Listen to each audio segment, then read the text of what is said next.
Bapak, Ibu, dan kaum muda yang terkasih, selamat pagi.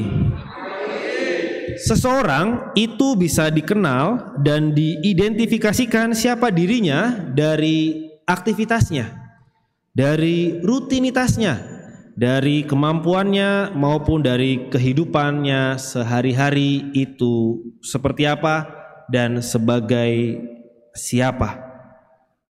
Orang bisa dikenal bahwa dia sebagai seorang pengusaha, sebagai wira swasta, tentu dari aktivitas berdagangnya.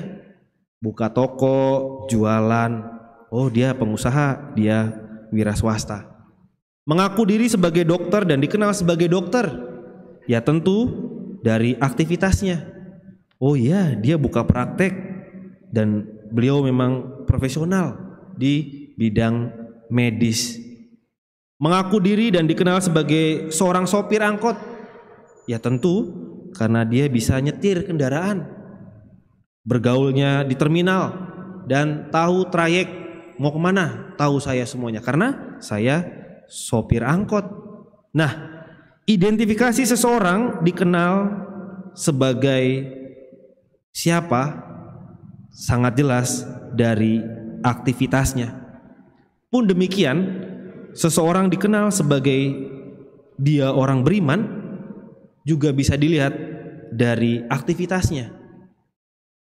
Orang beriman itu dikenal lewat hidup doanya, di mana di dalam jatuh bangun perjuangan dan peziarahan hidupnya itu selalu dihiasi, diwarnai, dikuatkan dan diteguhkan oleh aktivitas doa. Mengapa hidup doa? Karena hanya di dalam doalah orang beriman itu bisa berkomunikasi, bisa berekspresi dan mempersembahkan diri kepada Sang Pencipta. Siapa Tuhan Allahnya yang sudah ia kenal. Lewat hidup doa, orang beriman tahu tujuan hidupnya kemana, yaitu kepada Tuhan. Orang beriman dikenal lewat hidup doanya. Maka kalau ada orang yang mengaku diri saya beriman tetapi tidak berdoa, maka menjadi aneh. Sama seperti mengaku diri seorang sopir tetapi nyetir saja tidak bisa. Mengaku diri seorang pelajar, seorang mahasiswa, tetapi belajar saja tidak mau. Maunya tidur terus, main game terus. Mengaku diri sebagai orang Kristiani, tetapi berdoa saja tidak bisa.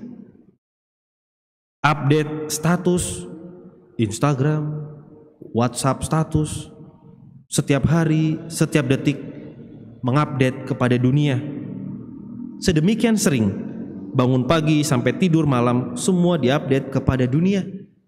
Tetapi update status diri kita kepada Tuhan dalam hidup doa menjadi tidak pernah. Maka disangsikan, kamu tuh beriman atau tidak? Doa saja tidak pernah, tidak bisa, tidak mau, tidak ada waktu. Maka ini bisa menjadi bahan permenungan bagi kita semua. Kamu tuh orang beriman atau bukan? Oh ternyata saya bukan beriman. Ngakunya saja saya beriman. Bisa jadi karena aktivitas doa kita mulai melempem, kita pelan-pelan melupakan Tuhan, atau bahkan pelan-pelan kita tidak lagi mengenal Dia, Sang Pencipta kita. Maka kita tidak berkomunikasi lagi dengannya lewat doa dan lebih senang berkomunikasi dengan dunia. Hal seperti inilah yang terkadang membuat hidup orang beriman itu menjadi tidak kokoh lagi dan membuat orang mudah untuk kehilangan pegangan, kehilangan kekuatan ketika harus menghadapi perjalanan perjuangan kehidupannya yang tidak mudah. Padahal Allah selalu ada di sekitar kita, tetapi kita pelan-pelan tidak mengenalnya. Kita tidak menghiraukan kehadirannya, kita melupakan dirinya. Itu sama seperti orang berkeluh kesah, aduh hujan deras, malas pergi nanti sakit. padahal ada payung di sebelahnya. Aduh, jauh ke Banjar. Mendingan di rumah aja. Repot, padahal ada mobil di parkirannya. Aduh, males ke gereja. Malu, bajunya jelek, padahal di lemari bajunya sabrek-abrek. Itulah refleksi seorang yang mengaku diri beriman tetapi tidak mengenal Allah yang sebenarnya ada di sekitarnya. Berkeluh kesah terhadap kehidupan padahal Allah ada di sebelahnya. Saya marah sama dia, saya benci sama dia, saya nggak mau tahu dia karena dia jahat sama saya. Padahal ada kesempatan pengampunan, ada kesempatan pertobatan dari Allah di sebelahnya. Nah, Bapak dan Ibu yang terkasih, dalam bacaan-bacaan yang tadi kita dengarkan, terutama dalam memasuki Minggu Prapaskah kedua ini, seakan-akan kita mau diajak untuk hayu kita menjalin kembali relasi kita dengan Allah dan memperdalam lagi perkenalan diri kita dengannya. Lewat apa? Tentu lewat hidup doa. Siapakah Allah yang selama ini mungkin sudah kita lupakan? Selama ini saya update, kenal dengan lebih jelas tentang dunia, tetapi mungkin saya sekarang sudah lupa berkenalan lagi dengan Allah. Saya lebih kenal dengan isu-isu terkini, dengan berita perang Rusia Ukraina misalkan. Lebih kenal dengan gosip-gosip terkini di Ciamis. Lebih kenal dengan situasi politik, tapi saya tidak mengenal Allah. Ya sudah, sekarang saatnya saya harus memperbaiki itu semua. Jangan sampai sebagai orang beriman kita kenal dunia tetapi kita tidak kenal Dia yang menyelenggarakan dunia. Dalam bacaan pertama, Allah memperkenalkan dirinya kepada manusia di hadapan Abraham. Allah memperkenalkan dirinya. Akulah Tuhan. Akulah Tuhan yang membawa engkau keluar dari Ur Kasdim guna memberikan negeri ini menjadi milikmu. Akulah Tuhan yang membuat perjanjian denganmu. Demikianlah banyaknya nanti keturunanmu seperti bintang di langit akan berlimpah. Akulah Tuhan yang akan memberikan semua negeri ini untuk kamu. Kuberikan negeri ini mulai dari sungai Mesir sampai ke sungai Efrat yang besar itu. Dalam bacaan pertama, Allah memperkenalkan dirinya. Nah, perkenalan diri Allah ini menjadi bahan permenungan pertama bagi kita semua, yang membawa saya keluar dari jurang kejatuhan. Dalam situasi pandemi, saya masih bisa survive. Saya sakit kena corona masih bisa hidup. Saya harusnya jatuh, tapi kok masih bisa kuat untuk bangun dan berjalan. Saya harusnya sudah dilupakan, tetapi kok masih diberikan kesempatan. Ya, bukan karena diri saya, tetapi karena Allah. Sama seperti ketika dalam bacaan pertama, Allah memperkenalkan kepada Abraham, ini saya loh Tuhanmu yang membuat kamu bisa keluar dari Ur Kasdim dan memberikan semuanya ini kepada kamu. Allah hari ini memperkenalkan lagi dirinya kepada kita. Akulah Tuhan yang membuat kamu yang tadinya sakit sekarang sehat, yang membuat kamu yang harusnya jatuh tetapi masih bisa hidup, bangun, terus berkembang. Seperti Tuhan kepada Abraham, akulah yang akan memberikan keturunanmu seperti bintang di langit. Tuhan memperkenalkan lagi dirinya, akulah Tuhan yang menganugerahkan kepadamu anak-anak, cucu, tetangga dan saudara. Akulah Tuhan yang meskipun anak-anakmu sekarang bandel, tapi ya aku yang menyelenggarakan dan memberikan, menganugerahkan anak-anakmu untuk terus kamu jaga dan kamu cintai. Akulah Tuhan yang memberikan semua berkat kepada kamu selama ini.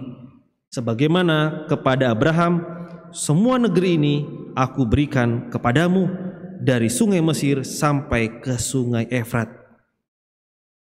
Akulah yang memberikan berkat untuk usahamu. Akulah Tuhan yang memberikan kamu kesempatan untuk lepas dari kejatuhan.